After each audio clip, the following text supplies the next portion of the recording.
sol ka ke mo fa seda.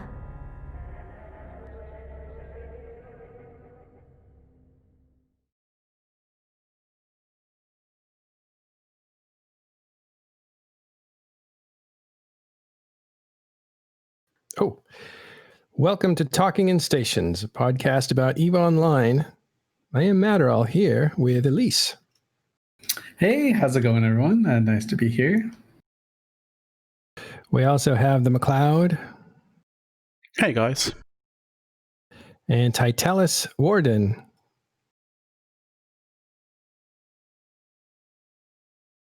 Say hi, Titalis. Hi. Sorry about that. Push to talk helps. Push to talk does help. All right. Titalis is sitting in, and we are going to have an excellent, maybe emotional show today as we review some of the great events of the last week, none of which is bigger than the giant battle that happened on behalf of Chappy. So we're going to talk to him and get his wrap up from beginning to end on what the events were like for him, specifically since they were done on his behalf. We'll meet Marathia, who was the pilot from Spectre Fleet that dropped the Zenitra down with a heavy tank. So we'll see what that was like. And he was also instrumental in helping collect people for the event, as other groups were, including Talking in Station. So we're all very happy to have been able to be a part of rallying people to get them to this amazing event for an amazing guy. Before we get there, I want to just make some programming announcements. We're going to move our technology to Discord, so it's going to look a little bit different than usual, as you can see. And so we're going to continue to make improvements until we nail this, but it'll allow us the flexibility we need to have a variety of segments and stuff like that. Also, Talking in Station is going through an organizational restructure, which is great. And Titalis here is a new COO. Looking forward to working with him. He'll be moving all the hamsters around to different little wheels where they run. So congratulations, Titalis. Hey, thank you much. Is he our new fall guy then? Is that the thing? Is that the idea? Yes. So all blame goes to him. I want to see him on more memes. Being last. Welcome back, Elise. How have you been? Pretty good. Super busy this past week, so I didn't get to follow along too much with what was going on in EVE Online. But other than that, all is good. Well, it's all quiet before the storm, right? Like things are going to get probably pretty noisy in next week. Yeah, exactly. So like I think the last day I was able to play EVE Online was when Legacy announced that they were resetting the NIP with goons. So that was exciting. That happened July 3rd, July 5th, somewhere around there. 5th, yeah. So we'll talk about that a little bit, get some more information on what's going on there, get some thoughts from an experienced player like Elise, and but we're gonna avoid Null-sec for a bit to talk about something that was bigger and stuff. There's one other thing. We may have Katya here. Katya Say. Someday I will say that right. Katya Say, who was on the CCP stream this week called EVE is Beautiful. And they went through some of the landmarks of EVE Online to show it off. And that was really something. So we'll bring Katya in a little bit later. All right. First, a few of the week's events. Maybe we'll just bring people up to speed. Elise, last week on this show, essentially right before this show, there was an announcement made by Test, who runs Legacy Coalition, essentially dropping the non-invasion pact with their ally of 2 or 3 years, the Imperium. Why is that an important thing, Elise? So essentially it means that 2 of the larger blocks, which were like sort of aligned, but not really, they called or I guess everyone else called them the Imperial Legacy Coalition. So it was like a super mega coalition they basically had agreed that they wouldn't really fight each other in any meaningful way, right? So it just meant that like, hey, you could send fleets our way, but you can't like take space, you can't do certain things. So those two groups were kind of like, I don't know. Basically, they couldn't fight in, like I said, any meaningful way. So it was kind of boring. All the content was like pretty shallow between the two. So now with that pact no longer there, they could, and this is what I think a lot of EVE players want, they could just go to full all-out war. I don't expect that to happen. I know I'll probably be a little bit of a wet blanket. I think they'll fight over some like little areas of space that neither of them really care about too much, just to test the waters and kind of get their members back. But I do think both groups were probably feeling a little bit of fatigue from like just in terms of content, right? So you've got this huge lumbering behemoth right next door to you, either if you're in the Imperium or if you're in Legacy, and you can't really fight each other. So and so people just like, oh, I want to go to war, I want to do this, I want to be in like a big fight, but I can't, so I'm just gonna go like goof around. I'll make like money for myself, but who cares about my player group? So now I believe that like those people will start probably coming back. There'll be new blood into these groups, and maybe someone will try and fight. Yeah, it's like there's so many examples that popped into my head, but I'll just use the one that's most appropriate. It's like you're in a band and your bandmate is like this beautiful girl, but he can't date because it'll destroy the band, right? So they're like, you know what, I'm out of this band and now I can ask you out. I think if you want to look around like Paragon Soul and Period Basis, I have a feeling that's where a lot of the fighting's gonna to be around initially, at least.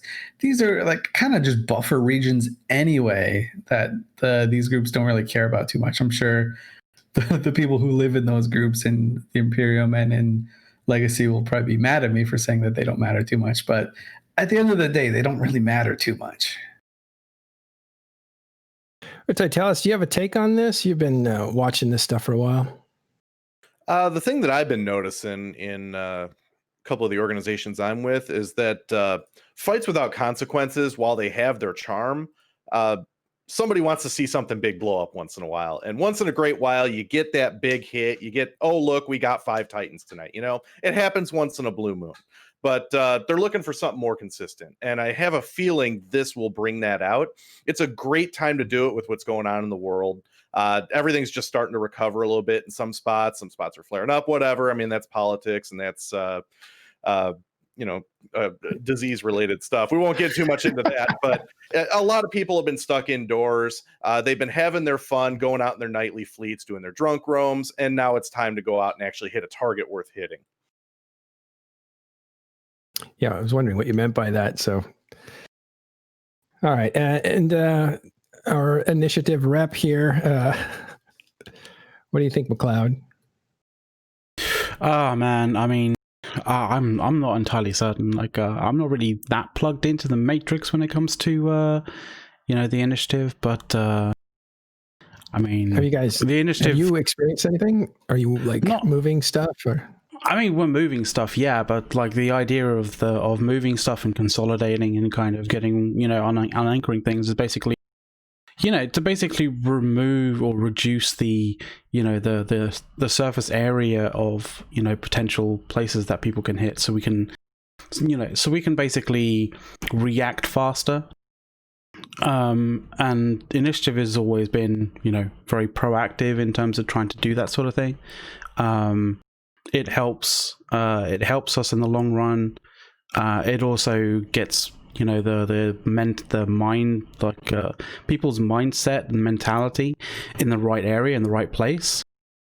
Squaring your stuff away, making sure that you're set up and ready to go and ready for action. And at the end of the day, the initiative is we love fighting outnumbered. So we're all for this. Doesn't everybody say that?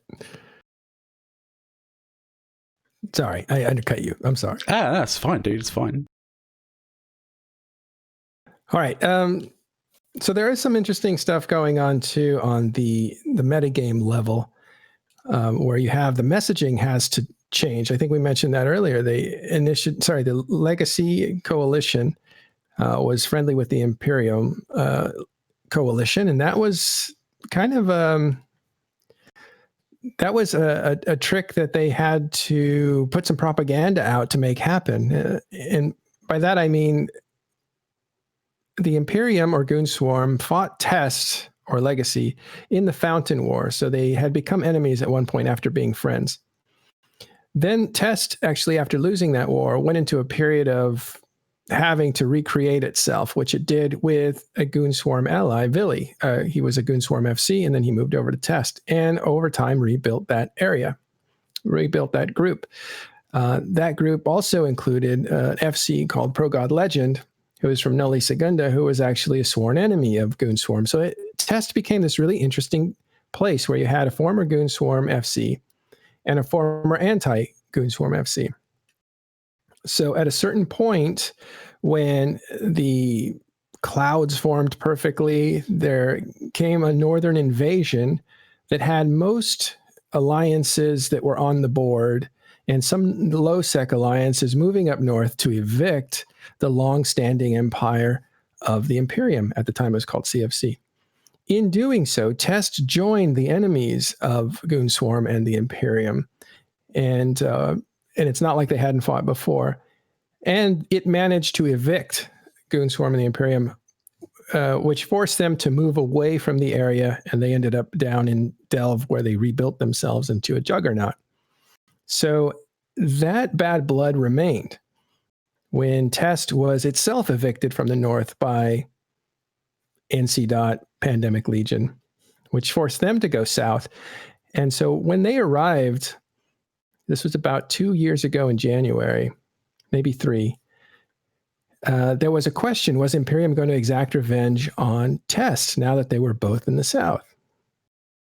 And the opportunity arose because when Legacy arrived in the south, there were people living there that belonged to Stain and Stainwagon, and those were allies of the Imperium. So a war started, the war of settlement for Test and Legacy, and they ended up winning that war because Stain fell apart and Goon Swarm was, I think at the time, too weak to really invest a lot of time into a campaign that wasn't going anywhere. So in order to repair that rift, they needed to produce some propaganda in the form of Imperial Legacy. They put out videos and they talked about, no, these guys are friends. They're friendly. And we're signing a non-invasion pact, and we're going to stand stronger, united, against our common enemies, which would have been NCPL and Horde and so forth. And that's where it stood for a pretty good amount of time. At least, how am I doing on this? I mean, I think you got the broad strokes pretty perfectly. I do remember a moment, and it was kind of like one of the last moments where I was still leading Pandemic Legion. We were fighting Test, and not like we weren't like, we want Test to die. But Test obviously wanted to, after the World War B, they wanted to settle down. They wanted space of their own. And we're just like, nah, like we're bored already. Let's shoot someone else. How about we shoot you? Oh no, okay, well we're gonna shoot you anyway. And there was like a conversation, and they're like, hey, if you keep fighting us, Pandemic Legion, NC. Horde, PanFam, we're gonna have to blue goons. We're gonna have to like be bros with the Imperium. And I remember that conversation. I was talking to Vince. And he was like, so what should we do? And I'm pretty sure my reaction was like, just let them be friends. Like, that's going to be horrible for them. And I still stand by that to this day, that it was like a terrible decision for them. But like, it's very much like PanFam forced Test's hand into that, or at least that's how they felt, that they were forced to be allies with the Imperium. And the Imperium loved it, right? They're like, okay, these guys... like these guys that just evicted us out of like our long-standing home, they're now at each other's throats, and we can take this like chess piece and make it ours. So I'm pretty sure that's how the Imperium felt about that. So it was kind of like a win-win-win for everyone, but also a lose-lose-lose for everyone at the same time. And that's kind of been the null-sec meta for the last 3 years or so. Okay, so now they need to reverse course on that because, and this is the part that's interesting, and I think Vili made this point on our daily shows, that there is no neutral state with the Imperium. So when he says we're not going to do our invasion pact, and the very next reaction was from Imperium, well, this is a hell war and we're going after Test. And now I think the rhetoric has been escalated, really directed at Test, not directed at Northern Coalition, not directed at Horde or PL. So it's definitely aimed at Test to eradicate them, to erase them. Something along the same language that the Imperium was used against Goonswarm when they were smaller, right? Like get them out of the game, eradicate them, erase them. And that kind of same rhetoric is now being used against Test. So my take on that is the Imperium, they won't make the same mistake twice, right? The mistake they made in World War B, which is the big war that happened a few years ago, is that they kind of underestimated everyone else. They were like, oh, these guys won't do this. Like these guys they have nothing against us. They would never work together to fight us. And that was kind of the mistake they made, because the rest of the game kind of banded together against them. And so now they don't want to be caught unprepared again. And so they probably got a little bit hints of that Legacy were going to reset them. And so that's when the Imperium pulled all the way back. They pulled back from all their deployments. They said, oh, we're sitting in Delve. People are going to have to run to us. In a war, the person that invades is usually at a tactical disadvantage, right? So obviously when you're on your home soil, you've got a pretty big advantage. So the Imperium kind of said it there, like, oh, you're going to have to run at us. And they're also very much happy that they sussed this out before it happened. So the interesting thing is, when you talk about like running an alliance and stuff like that, a lot of it is managing expectations and kind of like having a certain narrative. So the Imperium, their narrative, from what I can gather, is, hey, look, these guys were going to reset us. Our intel network sussed it out before it ever happened, and we're now prepared. So now when Test doesn't full on invade Delve, the Imperium are at a win, right? Like they just obviously win because they foresaw this coming and they reacted and they saved their lands. So I think that's how they're trying to position it right now. Which doesn't mean that they're like trying to spin or anything. That's their actual view of things. And Vili is absolutely right that there is no neutral state with goons. You're either with them or against them. There's no in between. And right, there's no in between. And sometimes you're forced to make a decision because they force you into it. Like maybe Federation Uprising, I think, had a situation where they lived in a small part of, I want to say Placid or Syndicate. It must have been Syndicate. And Goonswarm said, we're putting a keep star down, like it or not. And they're like, okay, we like it. So you're in. So, but that's what happens when you're the alpha on the server. But what's the narrative coming out of the other side of the Imperium? Have you sensed anything? So I'm not entirely sure.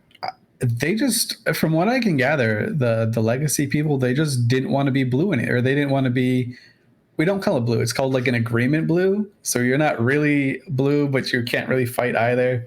So I think they just were like, hey, you know what? We're tired of being on friendly terms with these people. We don't want to have to be. That doesn't mean we're going to be like full on invading the Imperium, because that's insane. It just means that, they just don't want to be closely tied to them anymore. And I think that's probably what they're going to play out a little bit more. And I suspect that both sides are trying to goad the other one into invading them. So we'll see we'll see who's better at like setting the bait, Yeah. So that should be interesting. I don't see anyone in their right mind invading Delve. right? So that would be absolutely insane. I don't see the Imperium like just going into Esoteria and just like bulldozing it. I think they'll probably mess around like Paragon Soul, Pureblind, or not Pureblind, but that little area, and maybe like Quirius, like someone will fight over there. The space that nobody really cares about, and they can rally their line members. They can. I think another big thing is they can rally their line members and say, "Hey, war is coming. Log in. You know, I know that you guys are bummed out because you can't run 25 oracles anymore, but you know, all of that farming was for this. So get back." And then people come back. You hit critical mass for certain other fleets. You can do other stuff. Yeah.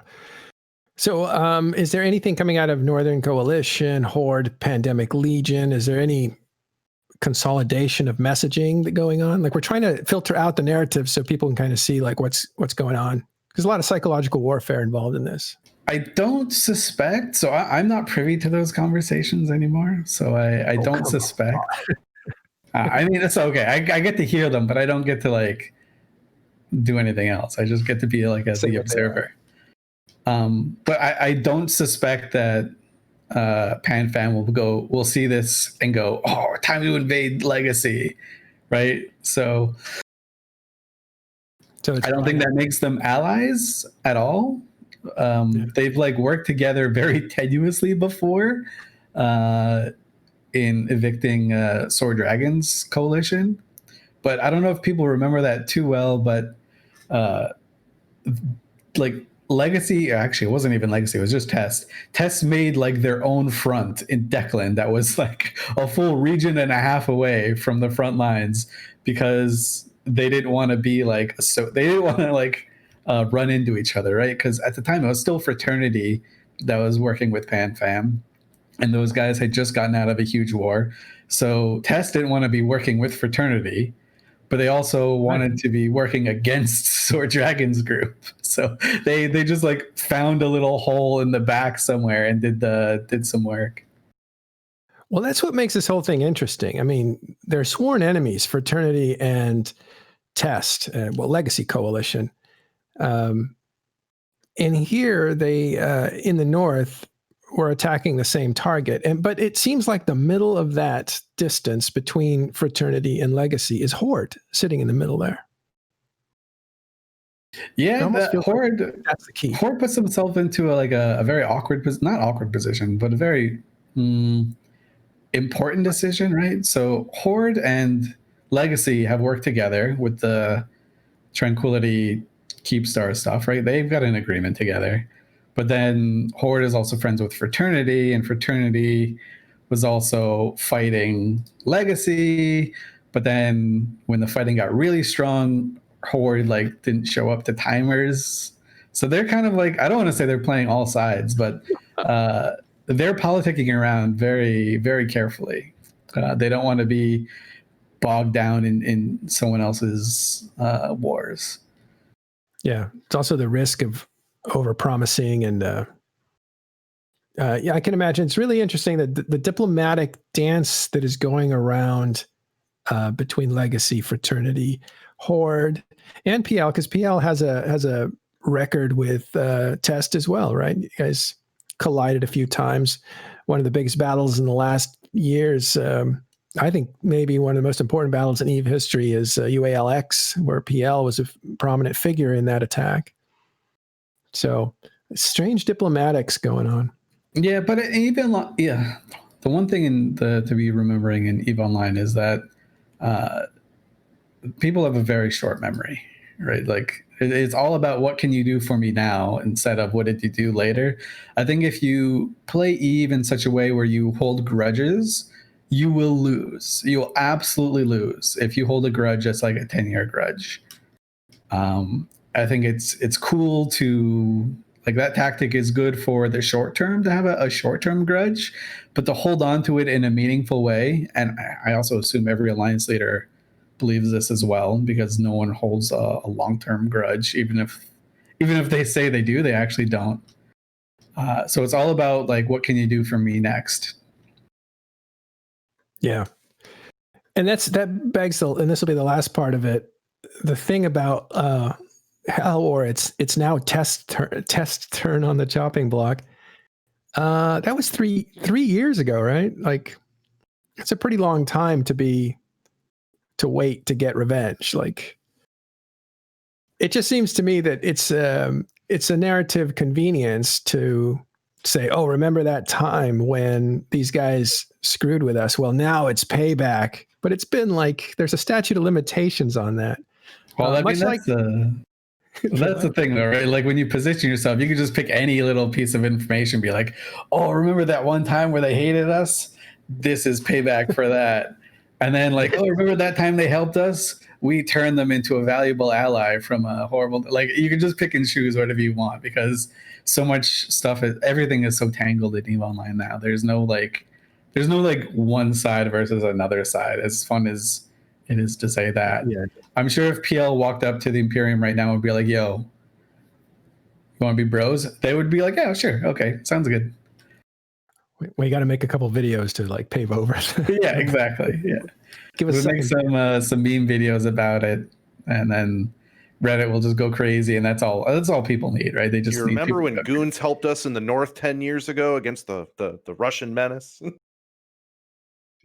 I mean, it's kind of funny, right? So we can like pull apart the Imperium and Pandemic Legion work together. Like, our last official contract ever was a contract from the Imperium to kill Null-sec, which is Pro Gods Corp, right? So we can, and also it was Killer Bees alliance. So we can, like, if you wanted to like do that. Obviously, this is me just like being completely spitballing random hypotheticals to illustrate an idea. This is not going to happen. But you could just say, hey, you remember that time PL killed Killer Bee and Pro God Legend? Let's do it again. Let's go for round 2. Stuff like that. Yeah. Well, I think back too, and this affected you dramatically, but the Blue Malin took some ships from you guys, some Alliance tournament ships that I guess he was entrusted with them, and he decided he was going to keep them, essentially taking them. They were worth a ton. And his way of doing that was to put a post up saying like, well, this is revenge for something that had happened many years ago. I think you probably doubted the authenticity of that grudge. Yeah, because we actually, this is kind of a funny story. So he cited the fact that he got recruitment scammed into my corporation. Someone who is not a director. His corp title is not a director. Used to recruitment scam people. Yeah. And what he'd do is he'd be like, okay, yeah, you can join. You just got to eject from your super, because at the time you couldn't put in an application unless you were in a station. So he's like, all you got to do is like eject from your super and warp to this station, and then you're good to go. And so what happened was he chose a very specific system for this to work in. If you were in Null-sec, you had to go to this one system called Arvstalled. It's the only place we had an office, quote unquote. And it also happened to be 180 AU warp from the POS that we set up to the station, which in a pod takes substantial time. So what he would do is he'd invite people to go into this POS. He'd set a POS password for them. So the people would go in and check it to make sure it's authentic. They'd wait for no one to be in the system, because that's how you're safe. They check the password again. They'd sign up their Titan in, put it into the POS, eject, and go out to this station, put in the application. The application would flash the mail. Then this devious party, would log into the POS, jump into their ship, which is currently unpiloted, and then just reject the application and change the POS password so the guys can't get in. And because it was such a long warp, it would take like a minute and a half of warping in a capsule. He had like this kind of little window to do it in. That's wild. But so cheeky. The reason, yeah, EVE players are super creative when it comes to being jerks. But the reason why I doubt that this was actually his reason for doing it is because he joined later into a different corp, and we felt so bad that we had scammed his Titan that we gave it back to him. So I don't think I don't think the Titan was the reason he wanted to exact revenge. Just getting rid of all the awkward moments in But it makes comms, right? for, to Matterall's point, it makes for a good post to say, "Oh, this happened to me once." So you can definitely pick and choose the facts that you want when creating a narrative to motivate people in your alliance. Yeah. So take that for what you did to me when I was, a teenager. Yeah. Okay. So that I think also if you're around an Eve to give some. Here's the reality of it, right? You need to motivate people to have fun. You need to motivate them to log in and to have fun. And that's what's going on here. So even though we're breaking through narratives and talking about, and this is what, is kind of odd, the idea that the Mittani or that Vili or anybody creates narratives is to get people hyped up, incentivized to do a thing, because it's hard to wake up in the middle of the night to fight a cyber war, virtual war. Yeah, absolutely. And I think there's also a reason where if you look at leaders of alliances and coalitions that are successful in EVE Online, they're the same names, right? So FCs come and go. That's a given, even though it does seem like some of the bigger FCs do stay around for periods of like 5-7 years. But alliance leaders and coalition leaders, like if you look at them, Vili around since the beginning of the game. Dawn of time, yeah. Yeah, the Mittani is probably like the youngest or like the freshest, and he's been leading that alliance since like 2008. You have Gobbins, who's been around since Delve 1. You have Vince Draken, who's been around since forever too. Like these people have been around since the beginnings of the game, and they're still like they are so good at motivating their alliances and their coalitions that they're kind of irreplaceable, right? Like that level of I don't know, just that level of motivation. You can't like just recreate it by coming up with a funny Reddit post or something like that. It does take a certain level of experience and a certain level of gravitas to be able to pull it off. And it's why these people are all the same. Okay, I don't want to say all the same, but it's why these people are in the positions of power that they are. Because people who do a worse job at it, their alliances die because they can't motivate their people to do tasks to keep them alive. Yeah. And it's something that's very admirable too. I think it's easy to sit back in your armchair and be like, oh, the Mittani doesn't do anything. He just posts on Twitter. Or like Vince Draken doesn't play the game anymore. But like what they actually do to keep these massive groups in check is very impressive, and it's something that should be appreciated, or at least admired in some capacity. Even if you don't like the people behind them, you have to respect what they can do. On some level, that is their gameplay, and they are good at it, and they have survived, and that's why they continue to do it. But they found ways to do it that doesn't take up all their time. That just seems very natural. That's why when we were talking about when Sword Dragon's coalition was being invaded, I think we had a pretty funny back and forth. You were like, oh, I think he's going to be gone for the game forever. And I was like, nah, there's no way you'll get rid of Sword Dragon, right? He's lasted so long. If he wants to, he will continue finding a way to make himself relevant. Unfortunately, I was horribly wrong on that one. But I do maintain that if he wanted to play Eve still, he would have a place being an alliance leader. Oh, is he gone? I'm sure he'll figure something out.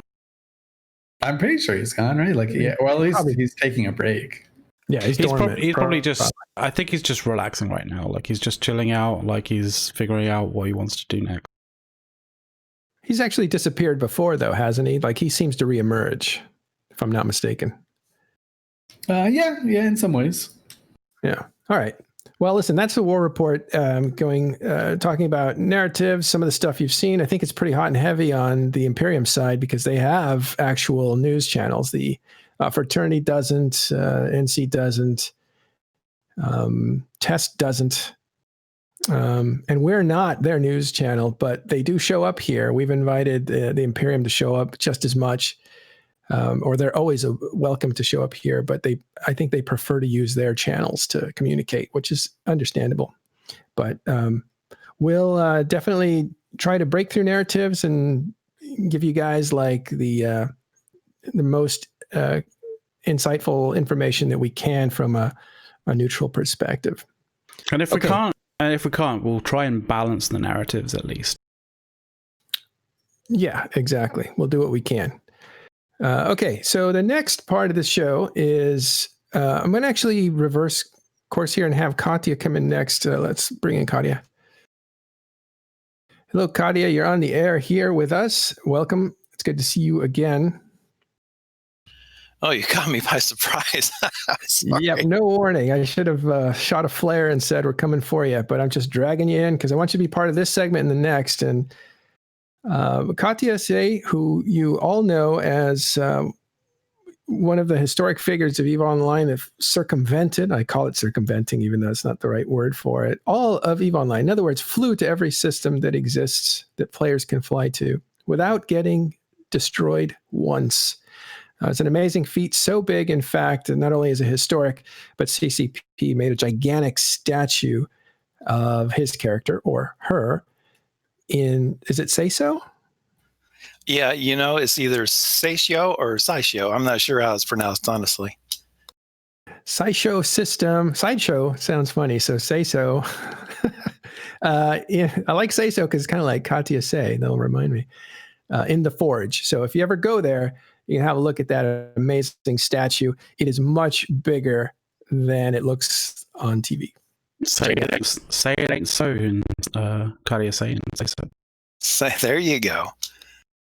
Well, welcome again, Katya. This time we brought you on because you were part of a really cool program that happened a few days ago, or was it yesterday, on CCP Twitch, where they reviewed the beauty of EVE Online.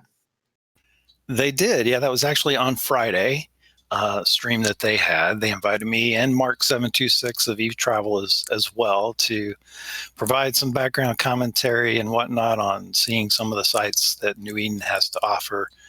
One of which, of course, is the very monument that you're showing right there, which I was just honored and thrilled to be asked to be on the stream, especially with Mark. I've always looked up to Mark and used his website as a point of inspiration. Well, Mark726, I didn't see him on there. Was he on the show or was he just invited? He came on later. He was late to it, but he was on probably about halfway through to the end. Yeah, he's an honored person too from CCP because he's done so much work to lay out the we'll call them landmarks, but they're really in space, landmarks of EVE Online. So if you wanted to, as an explorer, you could use his site as a guide to roam around and see the interesting sites and statues and memorials and whatever else that's out there. Yeah, absolutely. It is the site to go to if you're an explorer. All right. So what was it like being on that stream, and what were some of the highlights for you? Well, I got stories. How long you got, right? It started with being invited by CCP Ice Cream earlier in the week, and we kind of had some back and forth. I'm like, we'd like to have you on when we visit your monument and you can answer some questions. And I'm like, yeah, okay, that's cool. I could do that. And I asked, you doing this live? Are you showing previous footage or what? And he's like, no, we'll probably show previous footage. Okay, that's cool. And like 5 minutes before we go live, he's like going, all right, so we all ready? And I'm like, we all ready? Yeah, we're good. He says, okay, where you at? And I'm like, well, what are you talking about? And he's like, well, we're actually going to go visit these things. I'm like, whoa, wait a minute. I'm not dressed. I'm not dressed. Yeah, exactly. I'm not dressed. I wasn't prepared to actually go. But no, they actually went around live to visit these sites. I opted out of that part because literally I was not expecting that. I got a little disappointed because my corp mates were like going, are they going to be there live? Because we'd love to do fireworks and have a Hugs Fleet kind of thing. And I said, no, I think it's going to be previous footage and whatnot. But it ended up being live, which was really awesome. But oh, they got fireworks there. take a breath there. I still kind of tell my court mates, it's all very surreal still to me. It's hard to believe. To be invited on that, I know folks weren't on there to necessarily hear me ramble or whatnot about my journey. They were really there to see the results of the Eve is Beautiful contest, which was really awesome. And a huge shout out to all the winners. I mean, I could not have picked among those the best. They were all outstanding. So McLeod, who won the contest? I know you entered it. Do you know who won? Well, have a guess. Have It a was guess. Razorian. Yeah, Razorian got was. the first place spot. I was going to say, Surprise, like, surprise. Yeah, being a court mate of mine, I might be a little biased, but if I had to choose, it definitely would have been his. And I don't know who all the names of the winners were, unfortunately. I'm sure there'll be a post about it probably tomorrow. But there was one that had a corpse in front of the sun that was just amazing. And if I had to choose, it would have been that one of Razorian's, honestly. Let's see if I can quickly find that one, but yeah, it was beautiful. Well, we'll have a look at it. So they went to describe a little bit what was explored on that stream. Oh man, we hit a lot of sites, a lot more than I ever thought we would. Obviously, we hit like BTAC-R, and we hit the Steve Wreck, Eve Gate, the huge fleets, the Amarian fleet, and went to Luminaire. All over the place. I was really surprised at all the content that they managed to squeeze into that. Of course, it ended up running pretty long because we did about 3 hours, I think. But it was definitely all the top 17 sites that Aurora posted about not too long ago, and then some. It was a lot of stuff. Wow, it's a 3-hour stream, basically touring EVE Online with Mark726, who really wrote the book on places to see in EVE. And with Katya, who's like the EVE's best sailor, I guess, historically. That must have been pretty cool. Yeah, it was an honor to be asked and to take part in that. I hope folks enjoyed it. I'm really nervous with stuff like that. I'm even nervous now talking to you. It's I still haven't really gotten used to this kind of thing, but I'm glad I did it. It was great fun and just a pleasure to be a part of it. Well, good. And thanks for being a good sport. We dragged you in here short notice. And it's, we do this all the time, so it's not intimidating to us, but it must be intimidating to get thrown into a situation like this. I'll make you say my name 100 times for that. Yeah. I'll write it on the chalkboard. Well, now say so. I got it. I'm going to call you Katya Say So. Yeah. Okay, so McLeod's showing some great works up there. Those are some of the shots that were taken by players. Unedited screenshots, right? Like you can't process these. These are just... Correct. They had to be submitted unprocessed. Yeah, so these are totally unprocessed. The one that we have up at the moment is actually Razorian's winning one. So, like, you want to know what a winning pitch looks like? That is it. All right, awesome. And that is the Raravas Sun, the first system to be controlled by the Triglavians in the invasion. And he's flying like a Zephyr, which is like one of the coolest little ships that they gave away like years ago by now. But yeah, it's one of those ships that actually doesn't really get shot by NPCs in any area of space if you're flying, as far as I remember. Yeah. All right. Well, thanks for hanging out. Katya, if you want, stick around. We're going to do the next segment here with Chappy and talk about that event if you want. But if you have to leave, we understand. No, absolutely. I'd love to take part in that. Okay, let's drag them in. All right, welcome, guys. We should have like a 30-second break now that I think about it to do these transitions for segments. I think that would probably be pretty good, like go to a commercial or something. But you guys get to see the behind the scenes, so here you go.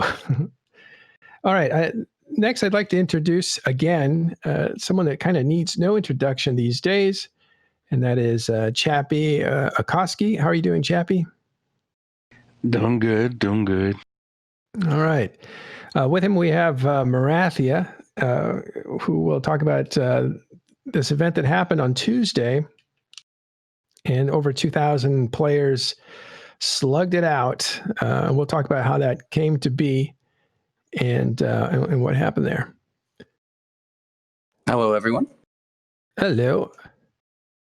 Marathi, good. Nice to see you here. Okay, so let's start from the very beginning and talk about how this came together, and then we'll talk about Chappy's personal history and some of the personal things that are going on with him. But first, let's reverse it and talk about the event itself. How did it start, Chappy? Well, I mean, collecting people. Like, how did you first say, let's do this? me personally, I got some bad news. My friend Astrathy, who I go to and talk to about all kinds of stuff because he's kind of like a battle buddy, which is an army term or a military term, a confidant. And I informed him what was going on with my situation. He's like, well, let's go out on the fleet. And I said, all right, I need to go blow up something anyway. Let's go. While we're there, I just happened to, we were getting ready and I saw some, a guy yanked on the gate on the way in. And I was like, you know what? I want to go blow up my capital ships. And Ash was like, why? I said, why not? You know, I'm not going to be here much longer. I ain't got much time left. I'm not going to be able to keep my accounts up because I'm going to have to try to come up with money to deal with bills and everything else that's going to come up. So I'm just going to get rid of everything and blow up my capitals. He said, that's cool.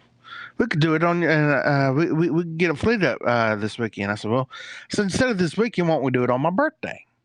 He said, when's your birthday? I said, Tuesday. Now, mind you, this was Sunday that we talked about this.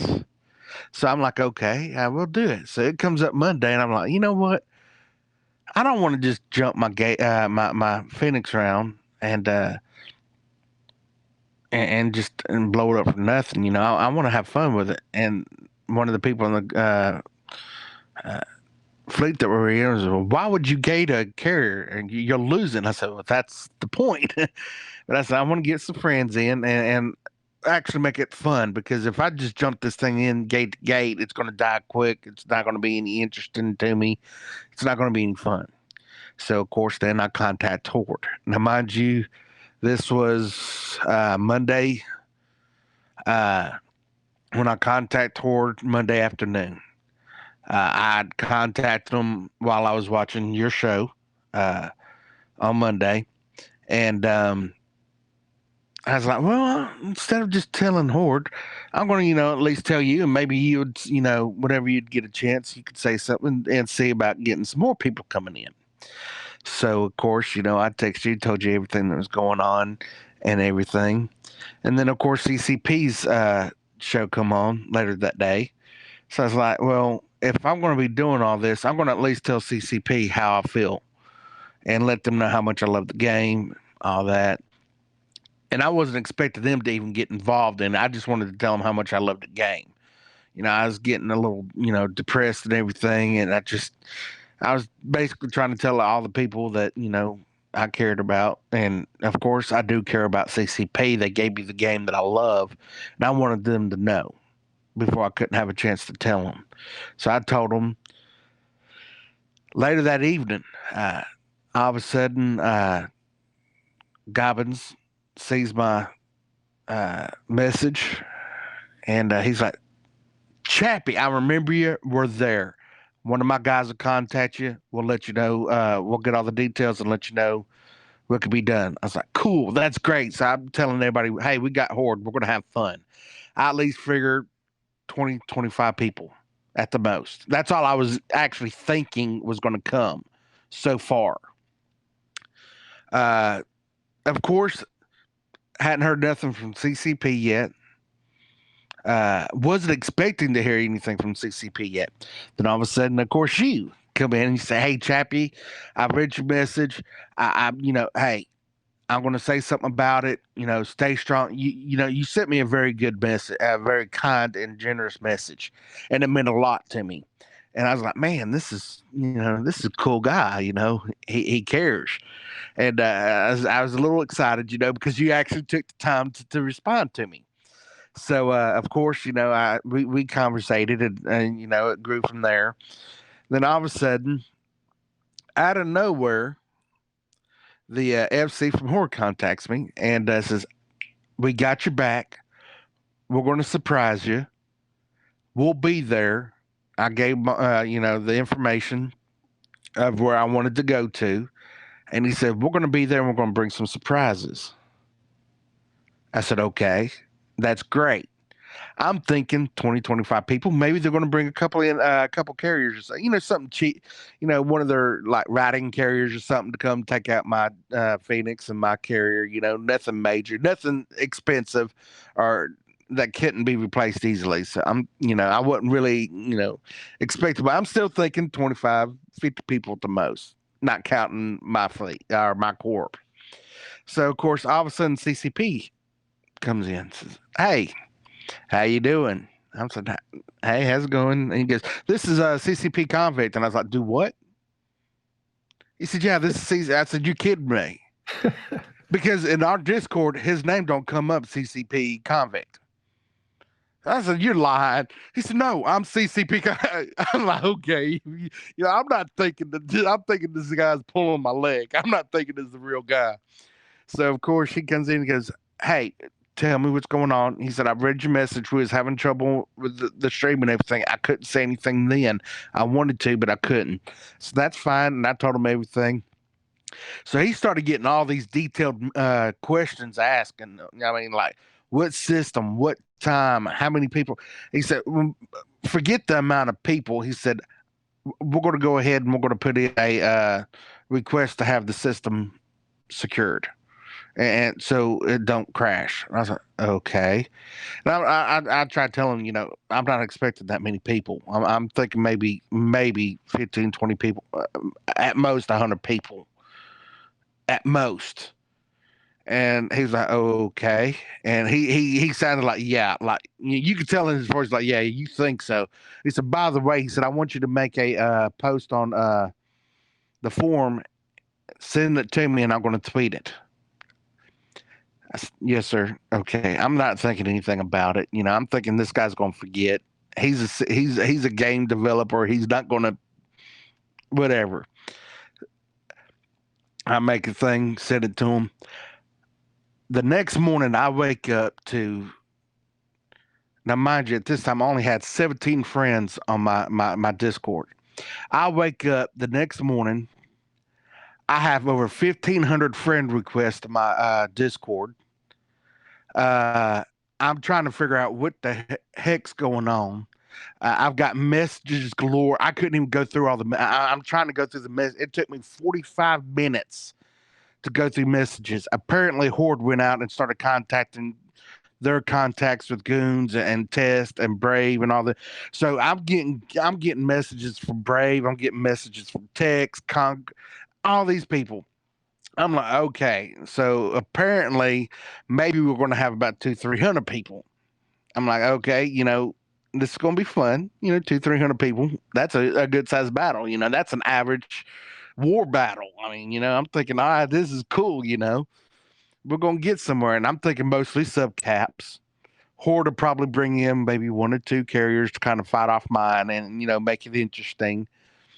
So I'm still, not convinced that it's going to be this big deal. All day long, it goes on. The actual day, Tuesday, my birthday, the 23rd, it's going and going and going. I'm getting messages after messages after messages of people saying they're going to be there. I come to your show. After I do your show, I get even more messages of people coming in, and it's just getting and bigger and bigger. And I'm like, okay, this is getting out of hand. I mean, this is really getting out of hand. I don't know how I'm going to actually pull this off. So all of a sudden, TED Talk comes in, and somebody from TED Talk introduces himself to me. Said, "Hey, we saw your situation on Reddit and Twitch, and our Twitter, our tweet, or whatever it's called. I don't even know. Twitter. I haven't even heard of this thing until they tell me about it. And I'm like, do what? And I was like, what's Reddit and what's Twitch, Twitter, whatever. And they said, oh, this is, have you ever heard of people saying we tweet about things? I said, yeah, I thought it was like Hangouts or something where people just texted each other.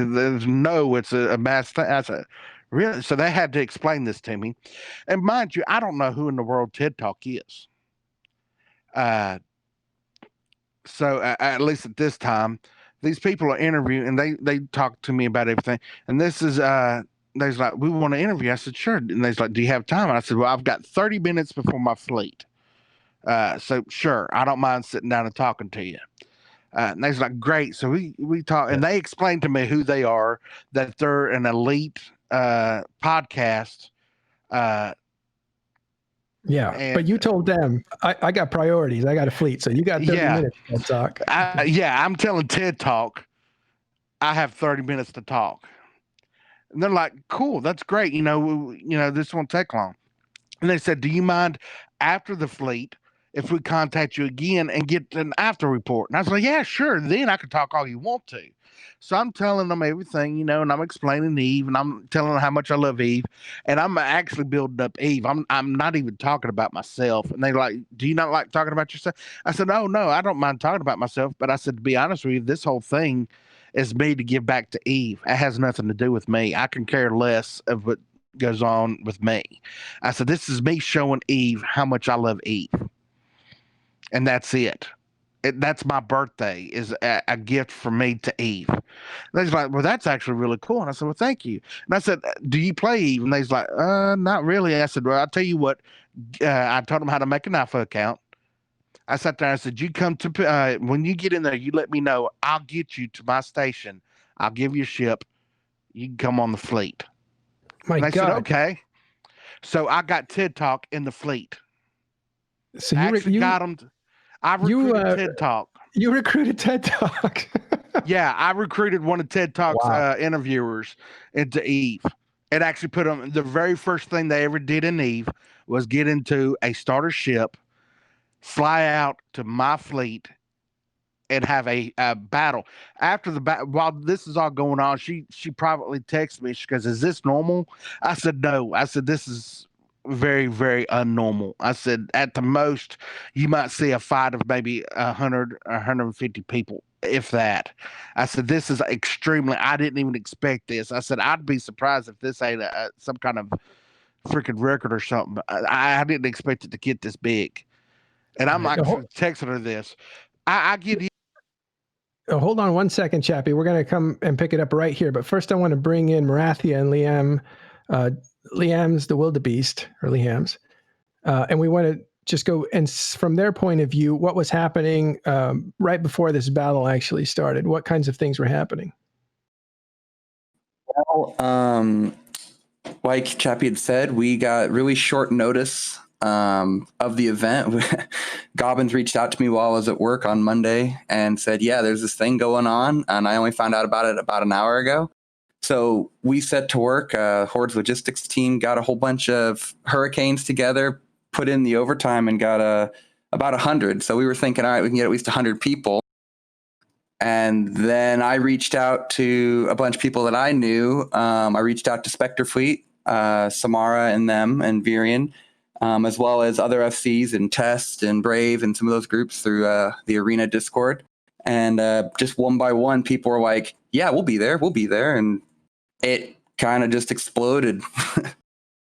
Literally. And Liam, you were one of the FCs. What were your preparations like? Yeah, so I got a kind of late notice. I was in Spectre Fleet and I saw that this was all going down and they were looking for someone to FC it, and no one had significantly stepped up and said, yes, for sure, I'll do it with this comp. So I just kind of put in my 2 cents for it, and it ended up falling to me, and I didn't find out that I was going to be FCing it until about 3 hours before the fleet. So, but it worked out great. Basically got to call for a classic old doctrine of Gods of War, something that we don't get much chances to dust the paint off of because there's almost never big fights in low-sec. And Spectre Fleet through this event had one of the biggest form-ups it's ever had. It was incredible. We formed Awesome. up, How many? formed How up many? 150 at our peak, which for Spectre Fleet is that's insane. And this is Say it all again. You got cut off. Say it one more time. 150 people in Fleet in ruptures that don't have prop mods. Wow. All right. So you get called. Everything's happening at late notice here. That's one thing that we need to keep in mind. This event, it was huge, no doubt. Was also spontaneous, practically. It evolved out of, as you heard Chappy explaining, just the thought of doing something fun because he was going to have to leave the game and he wanted to go out with a little bit of style on his birthday. That was it. And from there, hours later, you have this incredible snowball effect. It sounds, Chappy, it sounds like Gobbins or Horde was instrumental in contacting people. That's what I'm getting.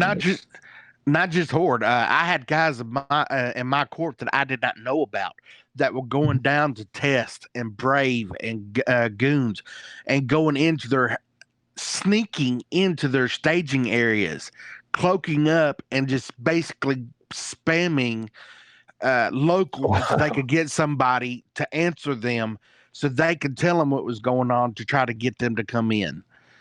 So, I mean, it was people were going out and trying to go in because they knew that I wanted these guys to come in.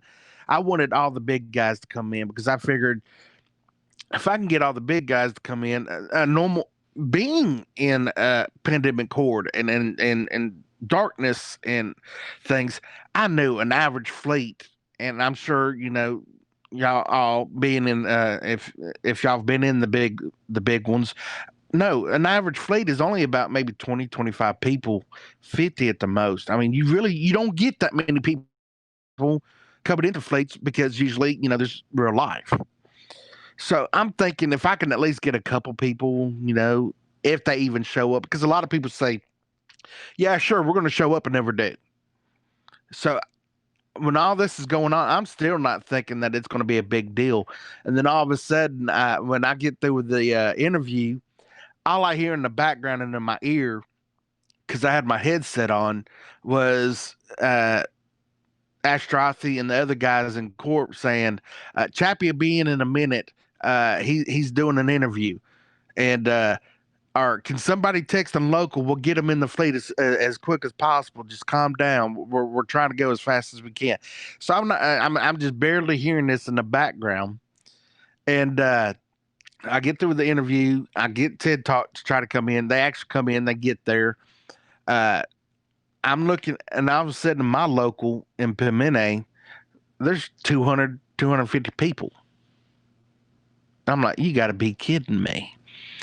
And before we left, we had to start a new fleet. We couldn't even, we literally filled up an entire fleet before I even left. We had to start a second fleet to come along.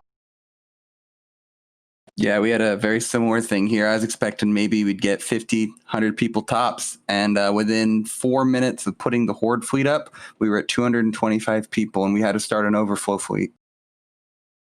So stay with me. And it was just like, okay. And we kept growing on the way to London. So it was just like absolutely crazy. And of course, the closer we got, we was going into tie-dye just trying to get there. It was crazy. It was like, all right, this is interesting. And then, of course, CCP shows up, and I'm like, holy crap, we got CCP and comms with us, and we're going here, and it's like, great. And so we get in there, and then all of a sudden, it's just like, holy crap, there's 2,000 people. 2,000 people waiting for you. It hit 2,000, and they was like, wait a minute, it's still growing. They said at one time we got up to 2,000, anywhere from 2,300 to 2,600 people at one particular time. It kept growing up and down. It was hard to really tell because we broke local. Local kept growing so quick we couldn't get an accurate count. And it kept going up and down with people dying that were already in there that were dying and then coming back, and it was ridiculous. And I know we checked. We broke Zkill board. Literally, we broke it. The guy actually made a Reddit thing about it. And So why Tanundin? Why that system specifically? It's a low-sec system. What drew you to it? When I was talking with the actual CCP,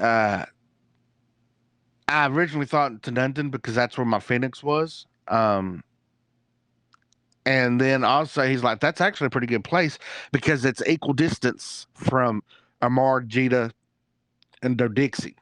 So if anybody come in from a major alliance and wanted to go in, come in from one of those major trade hubs to fleet up and then just come in from there, it wasn't that far to go. It was a very easy way to getting in, which I figured a lot of people would do because it'd be a far way to go. But come to find out, we had capitals out that I never thought would be there. And it was just like, and I know they had to have jumped a long way because some of these capitals, if they had tried to buy them and then come in, the closest one was 7 jumps away. So, Well, it was definitely interesting.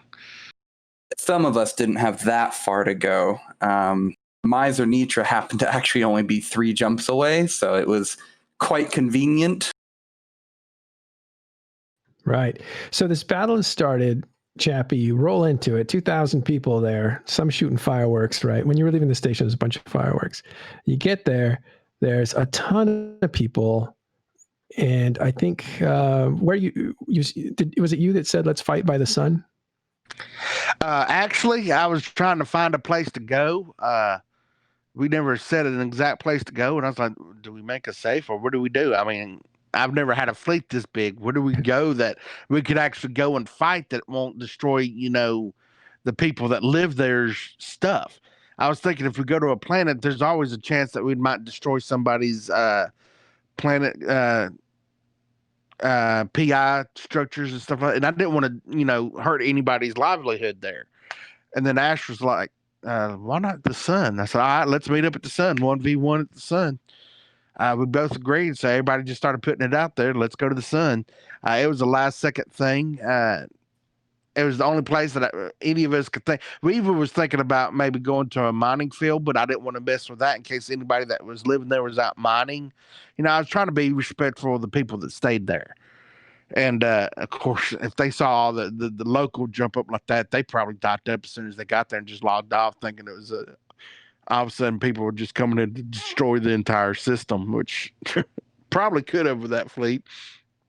I love But that, anyway. like, in the scope of everything that's going on, you get 2,000 people and you still are like, man, I don't want to like wreck anything here. Where can I go that's out of the way? Like, as these people are just wanting to hurl their bodies and celebrate with you, you still have that, like, that level of like empathy in your body that's like, let's go somewhere out of the way so we don't wreck this place. That's absolutely astounding to me. That's one of the things I would never have considered.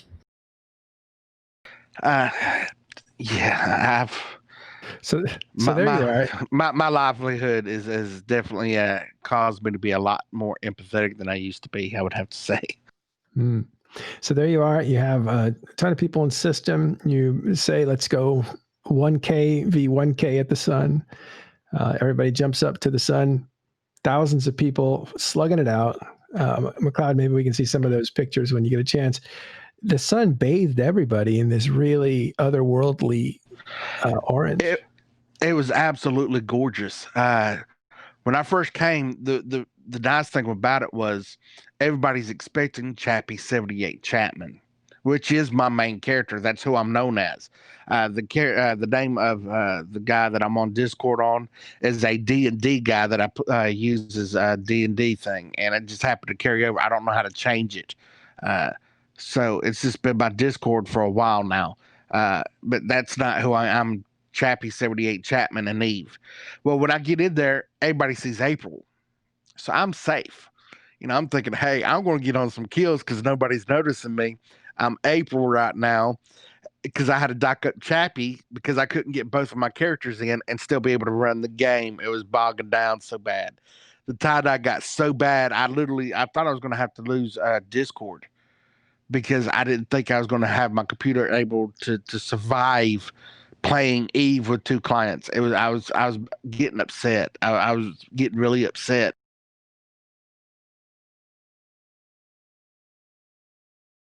Sorry, I'm on my phone and it's messing up on me. But That's yeah, okay. I was getting upset thinking I wasn't going to be able to do this. I wasn't going to be able to enjoy it. But when I logged off my Chappy 78 account, everything cleared up.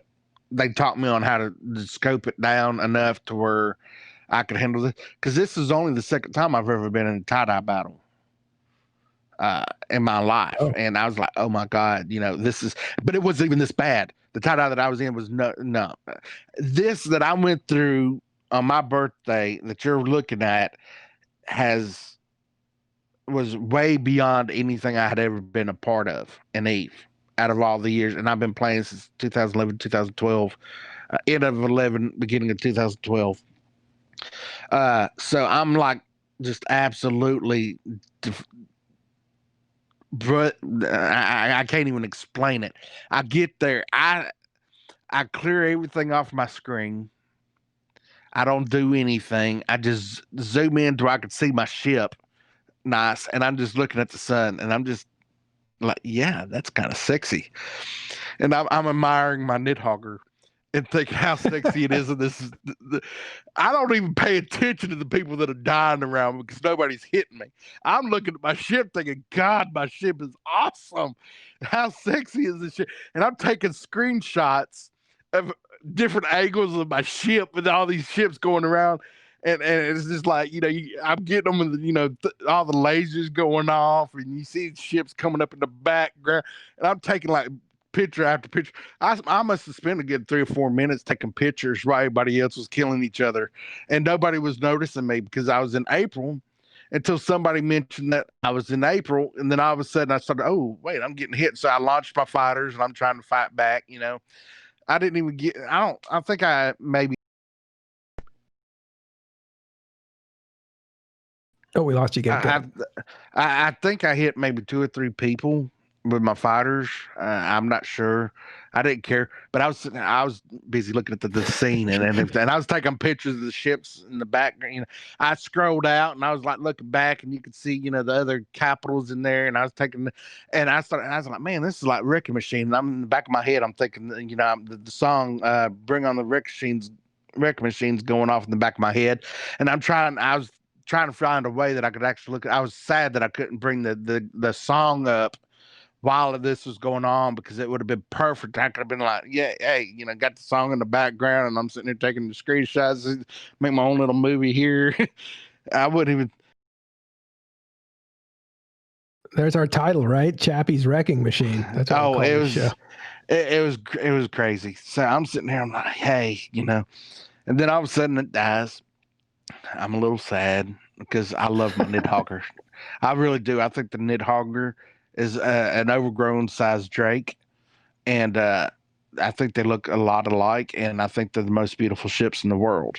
It's why I trained into the Nidhogger. It was just because I wanted to I didn't want to take it out of the station when I first got it. I think I must have had one for about 3 months, and it never left the station. I'd just sit there and look at it in the station because it was just, I was like, oh man, that's beautiful.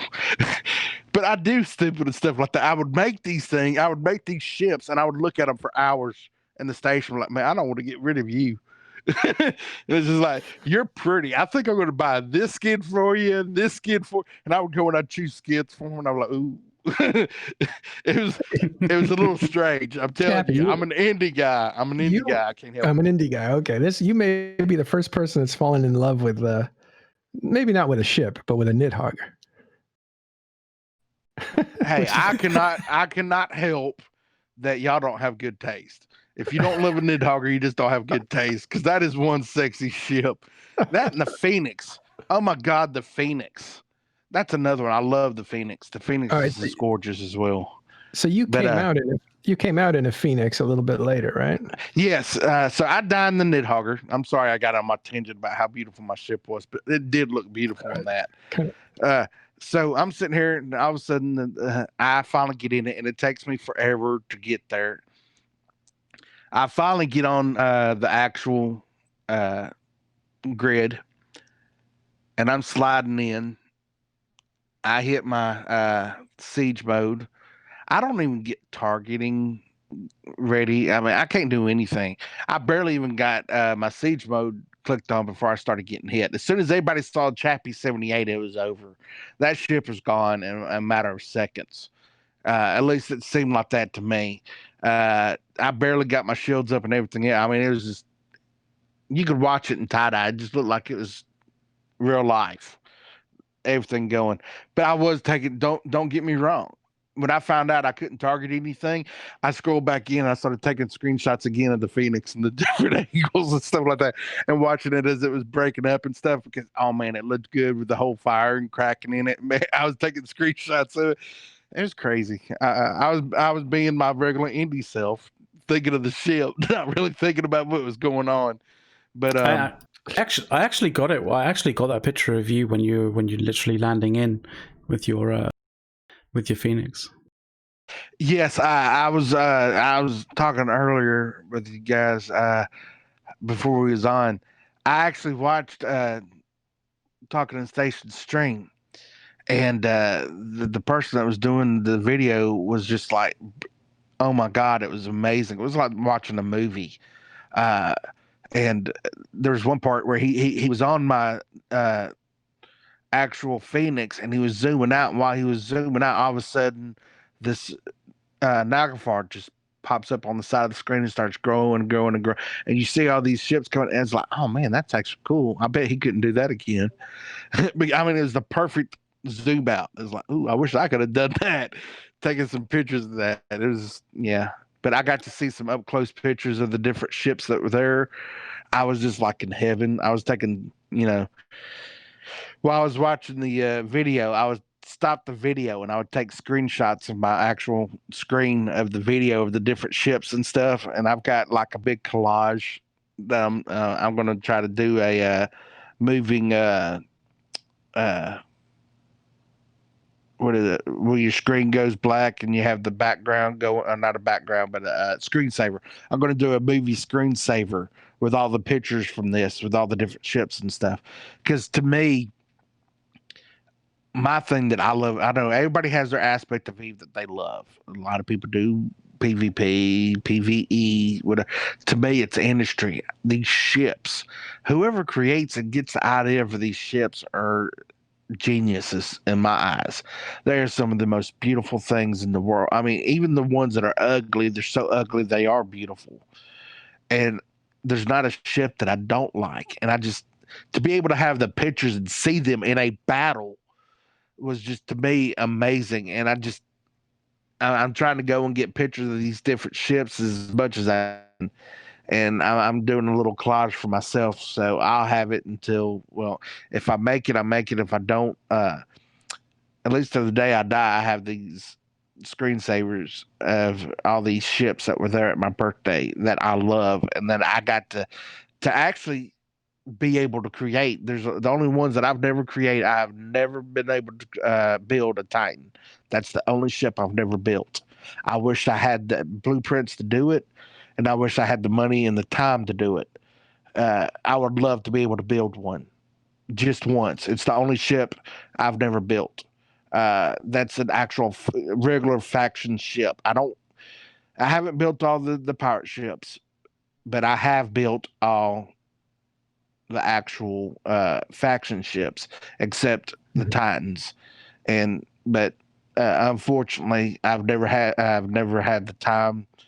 Had the ISK at one time, just never did it. But yeah, well, I mean, the amount of, we can hear it in your voice, of appreciation you have for the design of the ships, the look, the overall connection to what CCP built is it's a reminder of how much the game in and of itself it creates an emotional connection, which we sometimes forget.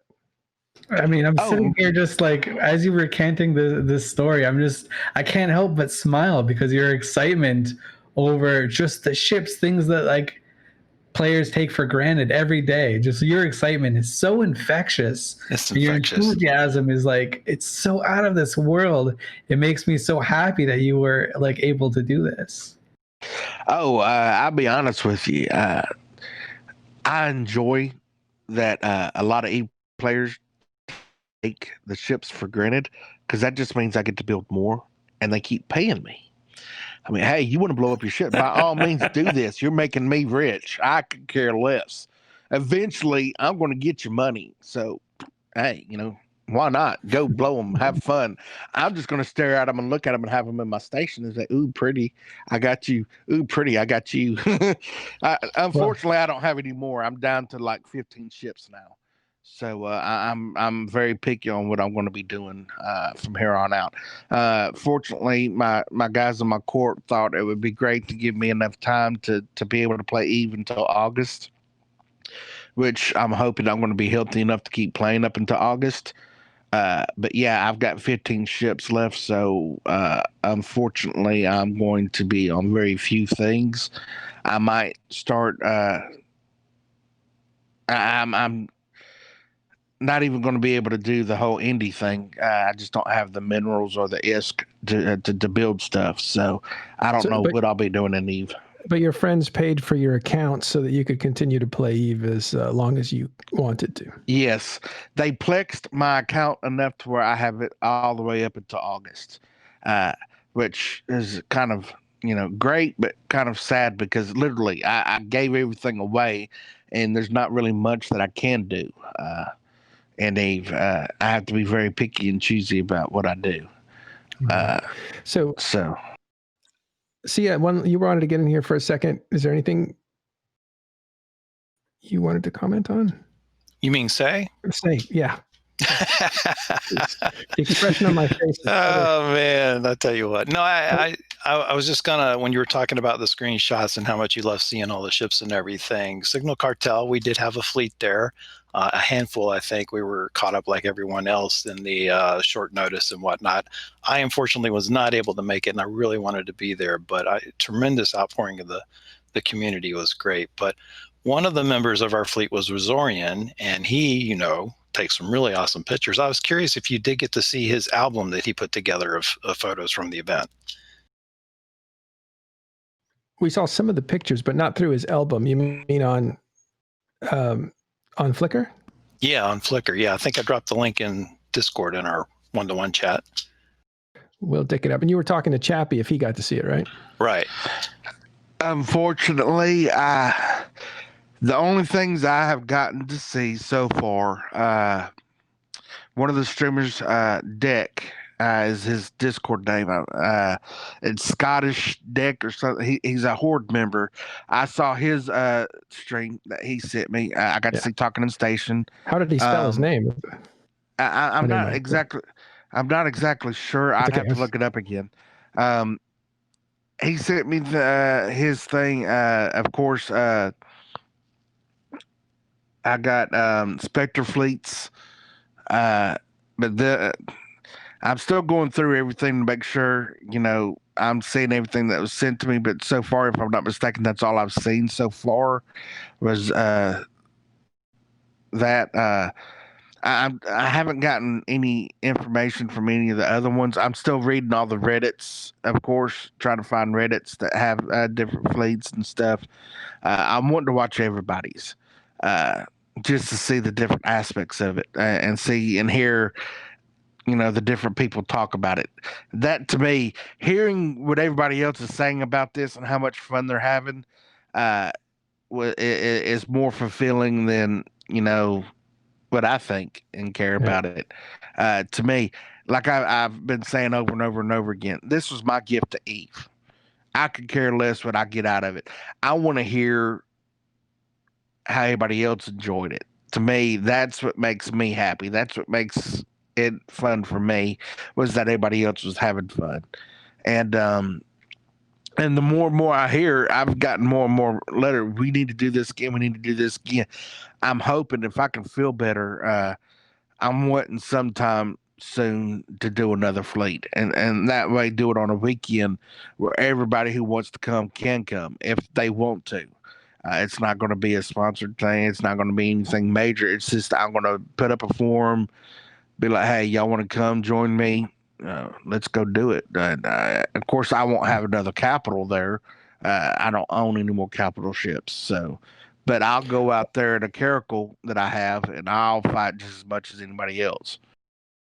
So before we move on to like your personal circumstances and news there to get updated, I just want to check in with Marathia, who brought another sexy ship. The Zanitra made an appearance there. Is that not before he does, I have to say, that's another sexy ship. I mean, come on now. Yeah. Well, okay, so I've built these ships since pretty much day one when they were put in with the new invasions. I started building them. And so I've had this one. There's a little bit of a special circumstance behind that one I didn't really mention. It was one of the first ones produced in the game.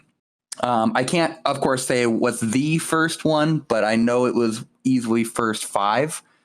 I built it and I fit it like a super because why not? You know, it's a faction dreadnought. I don't care what anybody says. Triglavians are faction.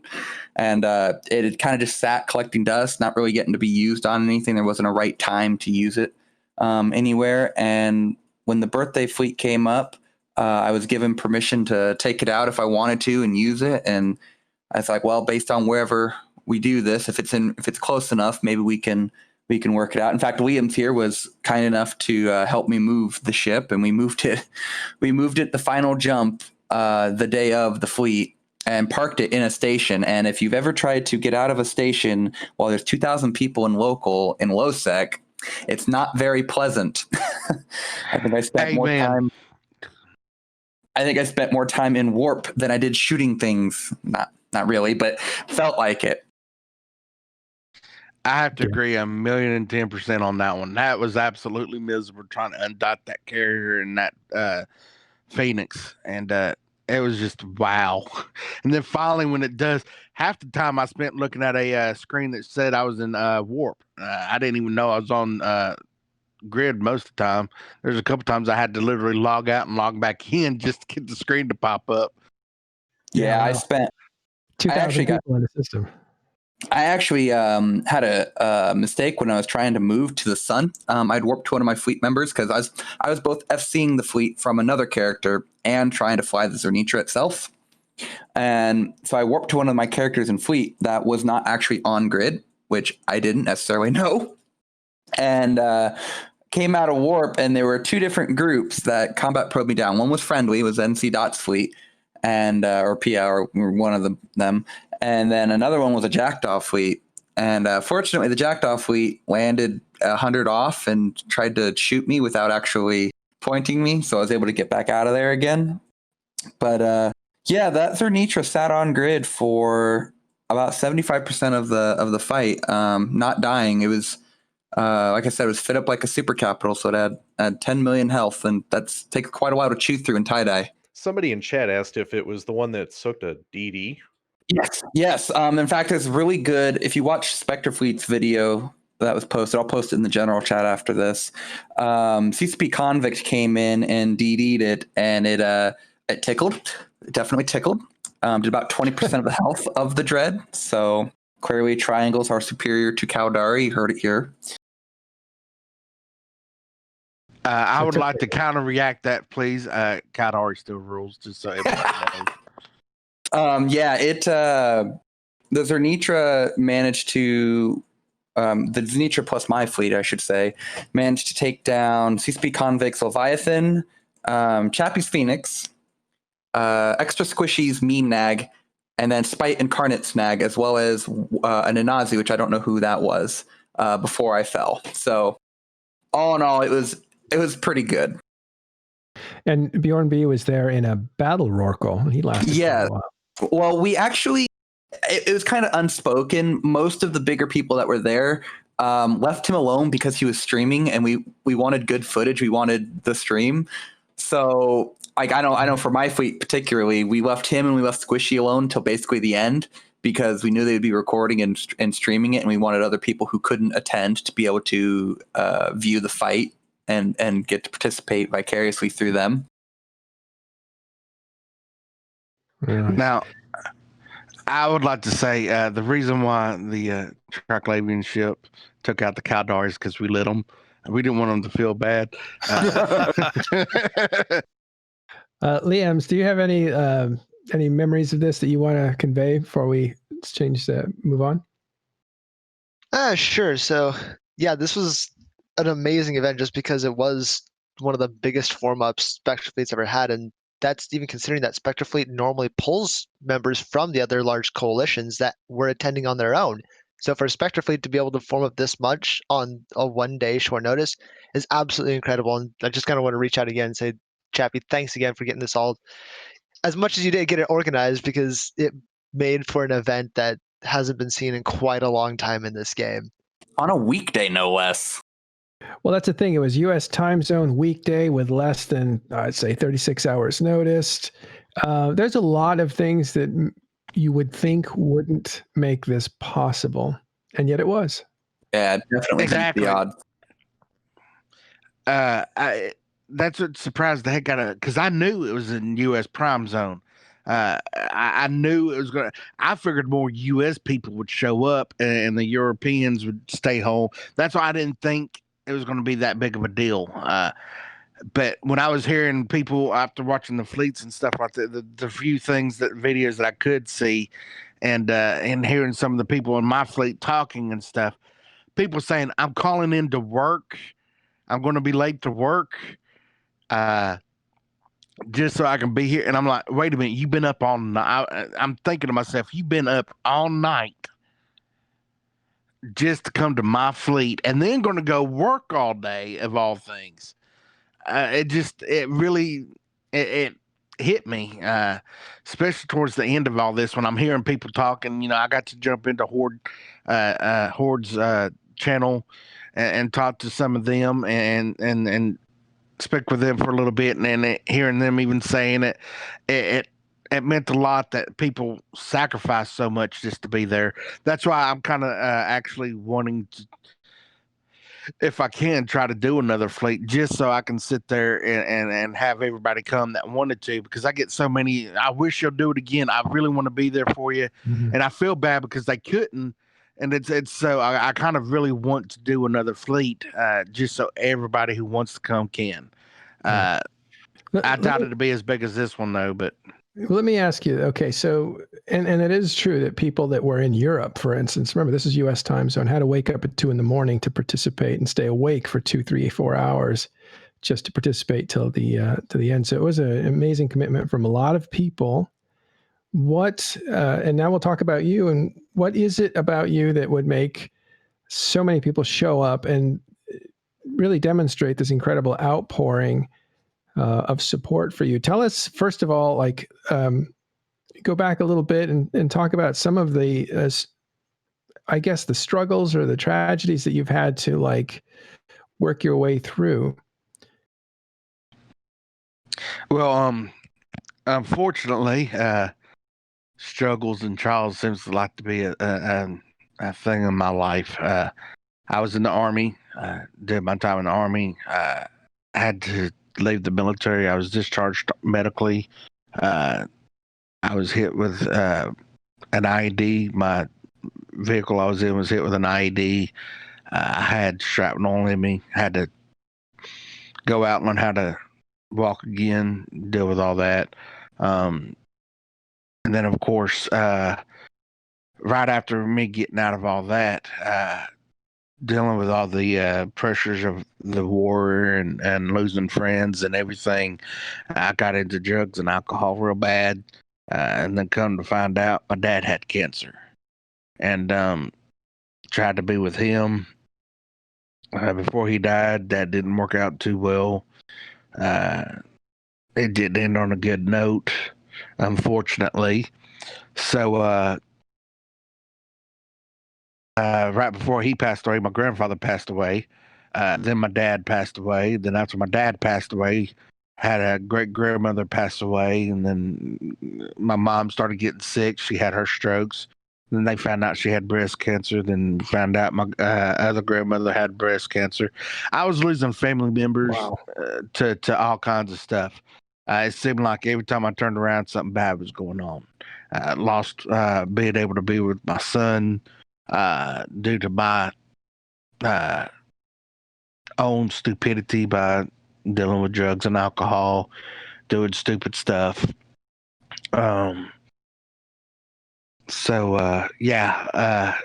that goes along, and then I find Eve, and then start getting better, and then all of a sudden I find out back in 2017 I have cancer. Making through it. We're good. It went away. And then all of a sudden, this past November, well, actually, before that, I had some good news. I started talking with my son again, and we started hanging out and actually getting to be able to see him. I moved back to Tennessee to be closer so I could have a relationship with him. And then in June of last year, my mom started having strokes again. And then, of course, in November, my house burns down. I had moved up here to take care of my mom. My house burns down 2 weeks after, or a week after Thanksgiving, something like that. It was, we were still in November. It was like just a few days after. I'm in the middle of a fleet, and I get a phone call from my son's mom. Hey, by the way, your house is burnt down. She sends me a video of it. They overhear me, and of course, in comms, I was in a fleet with Astrosy, and then they hear about it. And so yeah, that happened. And then of course, my mom started getting sick again. She had another stroke at the beginning of the year. While having that, my sister, who has respiratory arthritis, she's only dealt with the actual arthritis part of it her entire life until this past year. Apparently the immune system part of it's starting to hit her in her older age.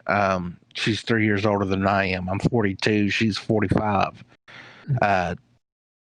She ended up having a cold that turned into attacking an infection that attacked her heart and caused her to start having heart failure. They had to put a pacemaker in. Before they could do that, they was trying to figure out why they couldn't get her stabilized. Come to find out, she had a mass on her thyroid. Luckily, it wasn't cancerous, but it had literally grown to where it had wrapped around her complete neck, and it was choking her to death. So they got that cut out and got her set up with that, then put a heart pacemaker in. She's still on and off. She's been in ICU 4 times since January for about a week at a time. It's definitely been really scary during the coronavirus stuff. Sure. We've pretty much quarantined her. It's driving her crazy because she's not allowed out of her bedroom. My brother-in-law don't even stay in the room with her. Nobody will get around her because of her autoimmune deficiency with this RA has started getting to being a problem. So yeah, they've pretty much quarantined my sister. She's still, getting sick here and there, but luckily, knock on wood, it hasn't been coronavirus. It's just been just being sick, but it affects her worse. So yeah, everybody's really, really, really trying to look out for her. And then of course, I find out I have cancer again, which luckily I've. Because of all the commotion that's going on, I was trying to keep it just immediate family that would know. My sister didn't know. My mom knew. My son's mom and my son knew, and that was about it. With all this publicity with TED Talk and PC Gamer, I have friends and things that I knew would see the PC Gamer interview TED Talk. When I found out what kind of podcast that is, that's the kind of podcast. I have some family members that are in like engineering and stuff like that, and they would listen to stuff like this. So they would listen to that particular channel. Not saying that about gaming, but so it's one of those things I had to tell everybody and kind of get it out there as quick as possible. And here, of course, I told everybody I'm not doing anything unless my son wants me to. It's whatever he wants. I want to be there for him. I want him to enjoy being with me. We're finally getting to where I can have time with him. If he wants me to be me and not go through this, that I'm not going to. I'll gladly put my life on the line if it makes him happy. Any parent would. That he told me that he wants me to fight it as much as possible, no matter the cost. So, and the 20th of July, I'm going in for surgery. And I have decided last night, after talking with him and his mom, we're going to fight this. It's going to be hard because I don't have insurance, but my family said they're going to help, and we'll probably end up getting a bunch of loans and stuff like that to deal with it. But my son wants me around as long as he can have me, so his will is what I'm going to do. Well, it's fantastic news that you're bonding with your son. I think after a period of being away from him, is that right? Oh yes, he is 16 years old, and I have spent all the amount of time combined in his entire life that I spent with him has been all of maybe 8 months out of 16 years. So, yeah. So I am not the number one dad by no means. Well, the redemption story is amazing too, though. And I think just to put some perspective on it, you have had a tremendous amount of things that you've needed to overcome and done it quietly. It's not like you bring a lot of attention to this. No, unfortunately, the whole cancer thing, I wasn't even going to bring that. That just people kept asking questions in Fleet after I told Astrathy, why are you this way? Why are you being so down? Because I'm never down and out. I'm never depressed in Fleet. I'm always happy-go-lucky. Let's go blow something up. Who needs what? I'm trying to give people stuff. That's just me. That's who I am. Of course, I heard on the stream, y'all was asking Find Zooey about how I am. Find Zooey pretty much told you. I'm always happy-go-lucky, and I'm always giving stuff away, and I'm always trying to do something for somebody else. I could care less about me. It's not about me. It's about everybody. I'm always... The last few years of my life has pretty much been dedicated to everybody else. It's just, I found it a lot easier when I was a mean SOB who would say, I literally was a mean SOB. I would literally shoot you before I'd look at you and wouldn't think twice about it. After I had gotten out of, even before I got into the service, the people I hung out with, I was considered a very dangerous person. That's why I had to go in the military. It was either go into the military or go into federal prison. I was 17 years old. I had just graduated high school, and they had told me, all right, you're about to be an adult. Either you go to federal prison or you go into the military. Which is it? And I chose the military, which actually saved me. Caused me to be better. And then, of course, with the stuff going on that I went through, I kind of reverted back to my old self. And I was really bad, even to my son's mom. It was really, really bad. I caused her to have several miscarriages. That's why when she was pregnant with my son, she took off. You were not the greatest person in the world initially. No, by no means. And you had a ton of hardship in your life. And EVE Online, like, what does it represent to a guy like you? Like, where does that fit into this? While when I started playing EVE Online, my friends were trying to show me, because when I was younger, I was a nice guy. I really was. I got messed up a little bit when I was in high school and stuff, messed in with the wrong crowd, but that really wasn't me. And my real self come out in the military. I'm a very nice, giving guy. That's just who I am. I'm a big teddy bear. I'm a big guy. I'm 6'1", and I've always been really big. Played football. Matter of fact, during high school, I had scholarships to go and play for Florida State, University of Alabama, Auburn. I had to give them up to go into the military, but it was one of those things.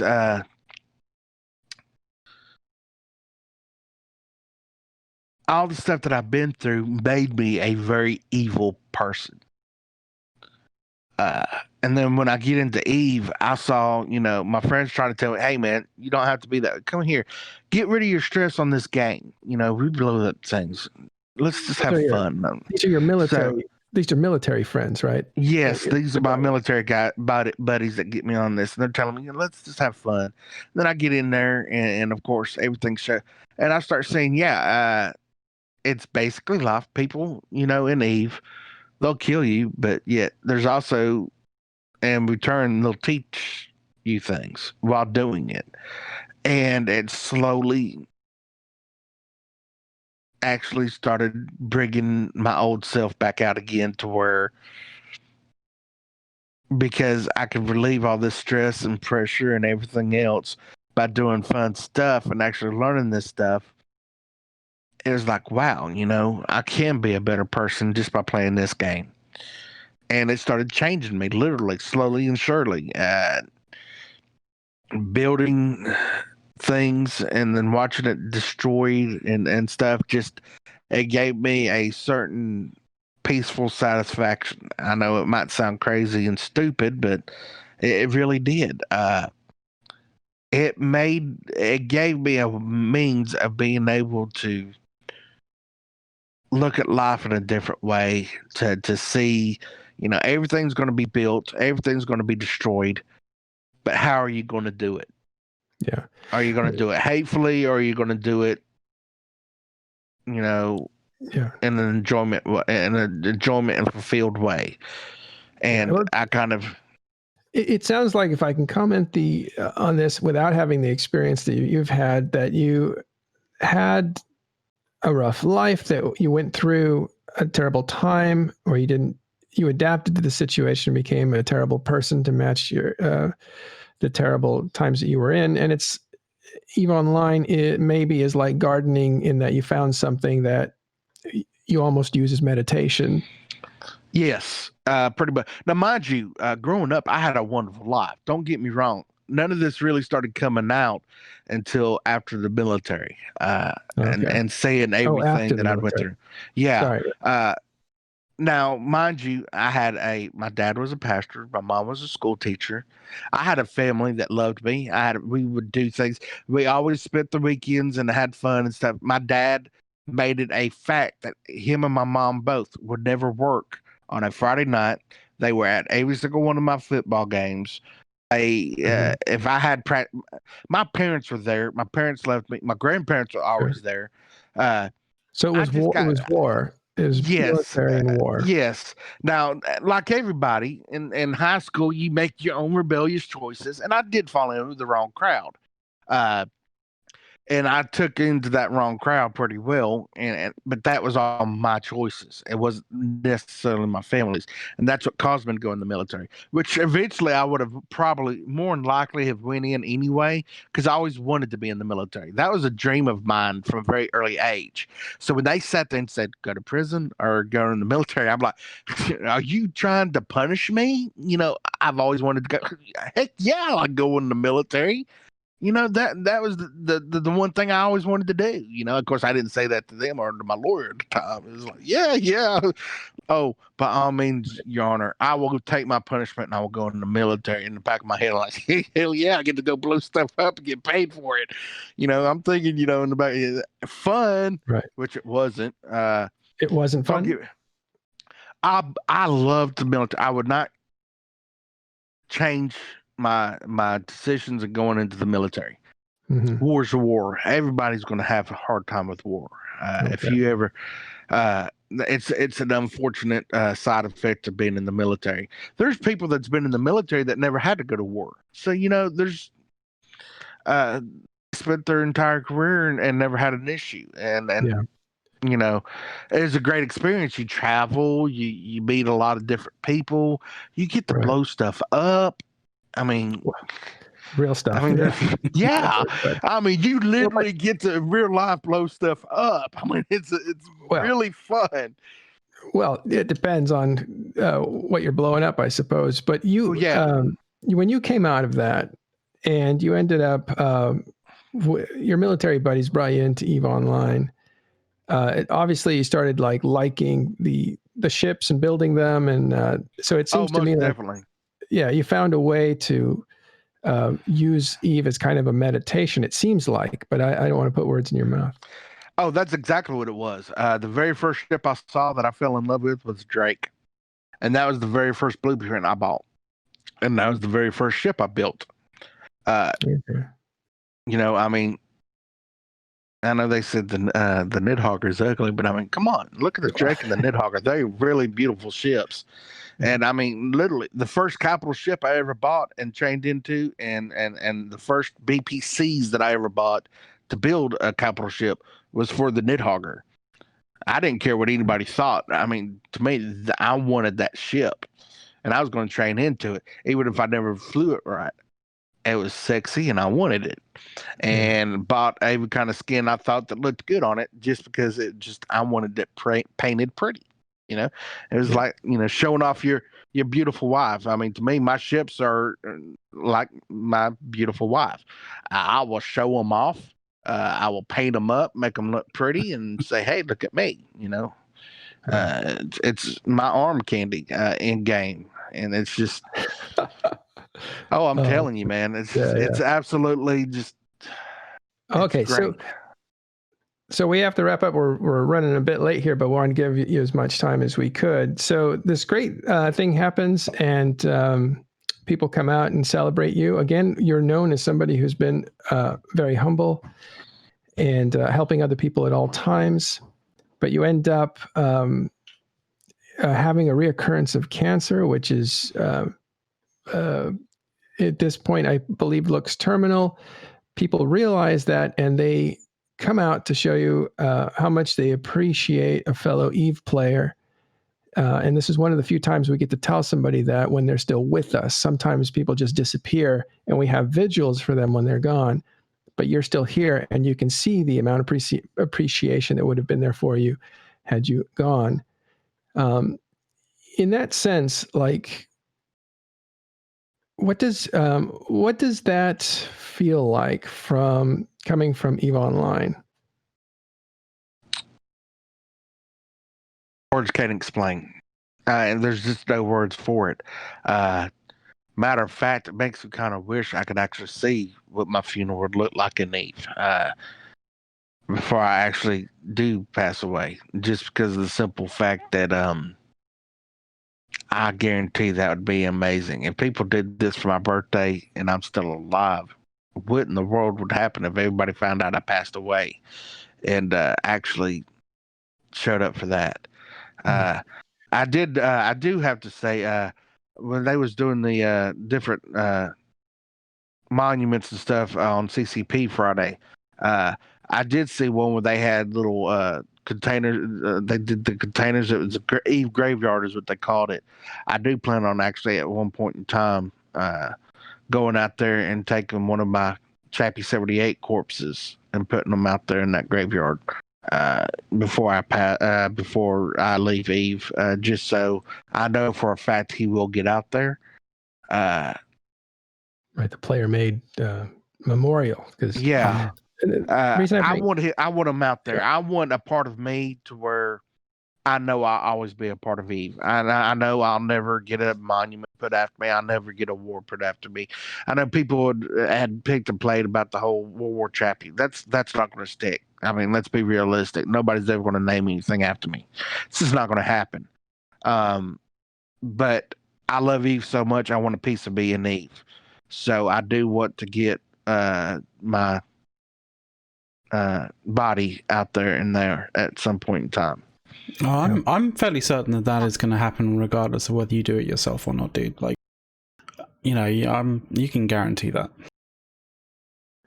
It made quite a big impact on a few thousand people already. Yeah, just in like a Tuesday night. So, sometimes those memories, as I'm sure you can attest, are better than actual statues and actual monuments. Yeah, that is true. And like I said, I've never done this for me anyway. And even if they did put, it would be nice. I would say thank you, but I don't really want it. I don't want to be really, Yeah. I don't really need the attention. If it's there, it's there. If it's not, it's not. I'm not going to keep anybody from saying or doing what they want to do. But am I looking for it? No. Yeah. Because all of your effort is now being directed towards, your time with your son, right? Yeah. Well, not just that. It's just I'm not that type of person. And I had 2,000 people show up. It's been a week. People are still talking, but give it another month, I'll be forgotten. That's just how life is. It's like any news cycle. It's out there. It's going to be good.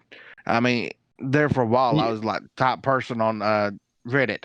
Yeah. It's not that way anymore. There's new news. You feel you're being realistic that you're just a news cycle that's coming through. But I think what people are trying to tell you is this is different than a typical news cycle. And we'll see what happens. Really, it's up to the players to decide who they remember. And I think that we'll just have to see how that works out. But I wanted to just point out like some of the heaviest burdens that you've lifted with some of the heaviest monsters that we wrestle with internally, and especially at a time of real life war where things are upside down and terrible. And then some of the appreciation of beauty and the simple things in this virtual life that we kind of share together. One of the opportunities that players had was to express what they mean to one another, and you gave them the opportunity to do that. So when you said at the beginning of the show, I really wanted to tell CCP how much I appreciate what they've done in creating this game, you've done the same thing for players. You've given them a chance to show how much they appreciate each other. And those are some of the, I think, deeper currents at work here that are very interesting. Now, before we go, this isn't the last chapter. As we know, you're going to do other things, but we want to put up on screen now something that's very interesting that you said, and that is, at first you weren't going to have any preventative efforts made to extend your life as long as possible. That until today, your son told you that he wanted you to do what you could to stick around longer. And this is a son you haven't had the best relationship with in a long time. Yes, so you are that's correct. You are going to try to get help to extend your life as long as possible. Yes, I definitely am.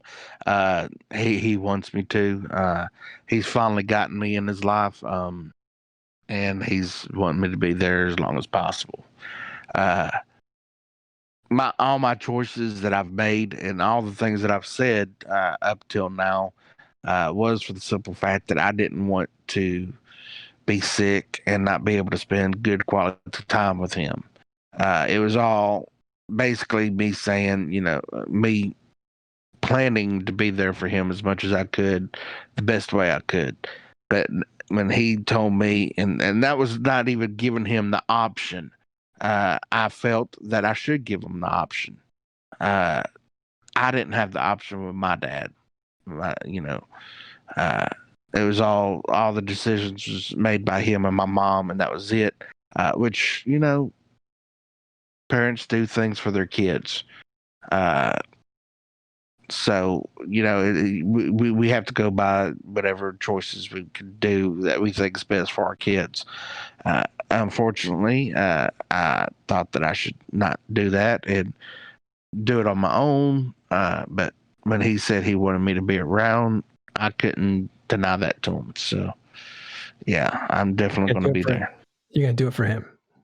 Yes, it's going to suck. Did it once. It did not. I hated it.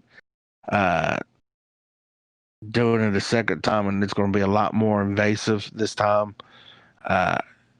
It's going to really suck. It is. Yeah, I'm not looking forward to it at all.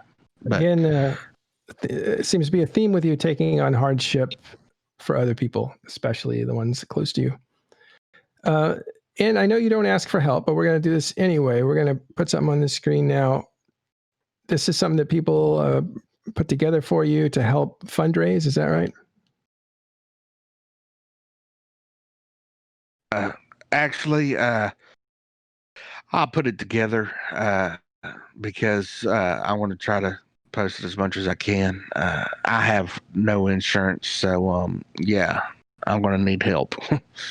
And my family is going to try to take a bunch of loans out to help me. So it's just pretty much me asking for help as many places as I can. Mm-hmm. And that's a picture of you with your son. Yes. Yeah, as you can tell, he's 16 and almost as tall as me. He's a pain in my rear end, but I love him to death. He's identical to me. Wow. Attitude, the way he talks, his mannerisms.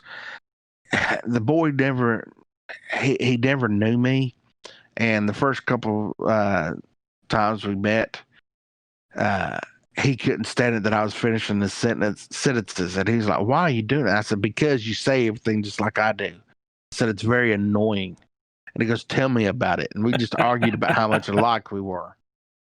I mean, he's identical. It's annoying. It really is. His mother finds it hilarious until we turn it on her, which is even better. I mean, I get a kick out of it. He'll sit there and he'll start arguing with his mom just to make her mad because she has this little vein that pops out, and her southern accent turns into like really bad southern accent, and he laughs at her, which I do too. And she'll call me up and she'll be so mad. She'll be telling me about it. And I'm sitting there, I'm laughing. She's telling me to quit laughing. He's laughing. And she's like, both of y'all. She gets so mad. But, you know, that's the only time when he don't annoy. All right. We should have her on the show to have her side. Well, anyway, it's amazing the amount of stuff you've been through, both good and bad. Some of the stuff deserved, not deserved.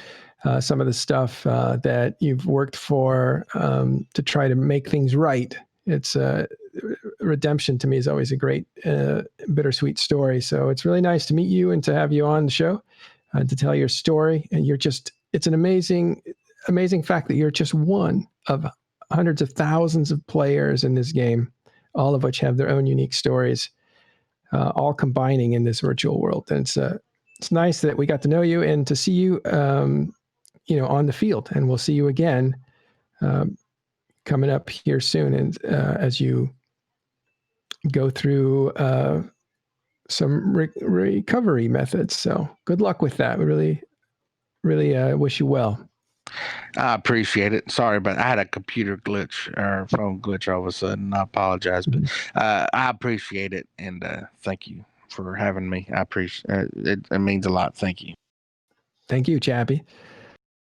Okay, so we're a bit over. Wanted to say thanks to Chappy, of course, to Liam and Marathia and Katya Say, who's here. You got it. I got it, right? I will say your name properly from now on, I promise.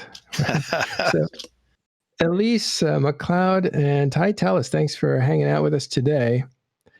That is all the time we have. So we will see you next week on Talking in Stations.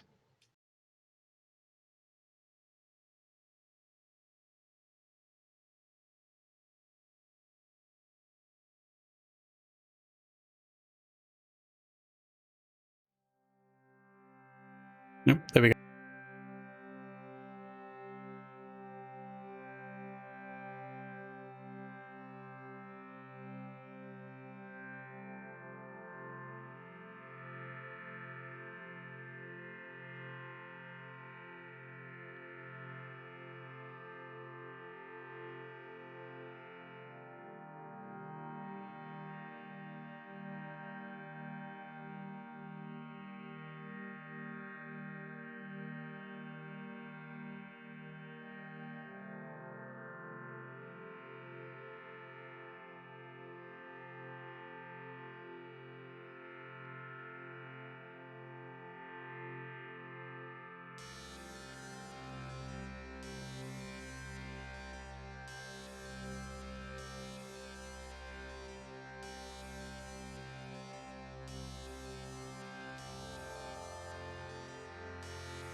Oh yeah.